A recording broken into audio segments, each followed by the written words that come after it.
En 2007, nous avons eu un virage parce que nous avons monté l'activité hydroélectrique. Ça reste une date fondatrice, sachant que 2009, nous avons passé un contrat avec EDF pour réaliser, à l'époque c'était 30 000 heures d'ingénierie, pour le compte du groupe EDF en hydroélectricité. Quand on parle d'hydroélectricité, c'est l'utilisation de la ressource eau, du moment où on la prélève dans la rivière jusqu'à la transformer en 1 kWh d'électricité. Et aujourd'hui, et depuis toujours, nous sommes plutôt basés sur la petite hydraulique. Comment et pourquoi nous avons basculé sur l'hydroélectricité, aujourd'hui plus de 90% du chiffre d'affaires. Notre volonté avec Pascal Simon, c'était toujours de compléter l'activité d'eau vive par une activité hydroélectrique. D'abord, on en avait la compétence par notre ancien métier, et puis le fait d'avoir une gestion plus aisée de la société avec le lissage de l'activité.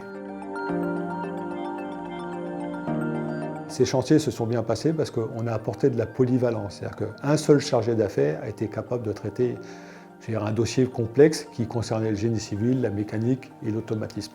Donc c'est cette polyvalence qui a intéressé fortement le groupe EDF et qui nous a amené aujourd'hui de passer de 7 employés aujourd'hui à 130.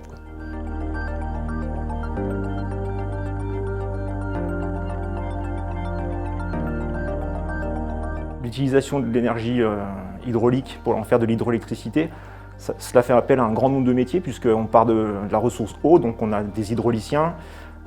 Pour ma part, je suis géologue, donc plutôt des aspects terrain, et ça va jusqu'à des gens qui sont spécialistes de l'électricité ou de ce qu'on appelle le contrôle-commande, donc des métiers qui n'ont plus rien à voir avec au milieu de tout ça des gens qui font de la mécanique, des gens qui font du génie civil. Les projets sur lesquels Hydrocéum est amené à intervenir vont de l'identification de la ressource sur le terrain dans le cadre d'un projet neuf, jusqu'à du suivi de travaux et la livraison d'un ouvrage terminé, en passant par des expertises, par tous les stades d'études et de réalisation, en tout cas de suivi de réalisation, qui accompagnent un projet. On a travaillé sur de beaux projets tels que Hydropalis, une centrale hydroélectrique neuve dans la partie sud-ouest de la France.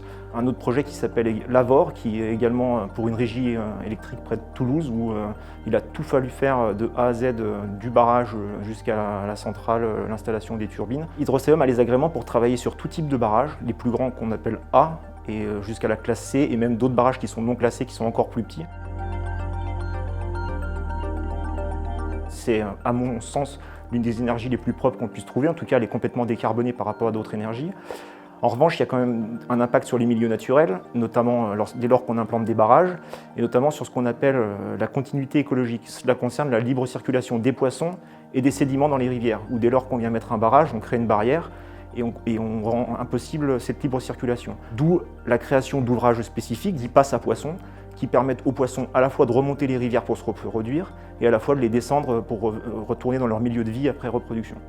On a vu arriver des nouvelles techniques de turbines très basse chute qui n'existaient pas il y a 25 ans en arrière et qu'on peut mettre en œuvre aujourd'hui. Nous, on n'a pas attendu la vague de renouvelables sur l'hydroélectricité, mais il est clair que l'ensemble des salariés d'Hydrocéum ont toujours été très sensibles à l'éco-responsabilité, à tout ce qui est environnement. Et il y a quand même une notion de service public, c'est qu'il est toujours très agréable de produire de l'électricité, et l'électricité qui sert à la société d'aujourd'hui,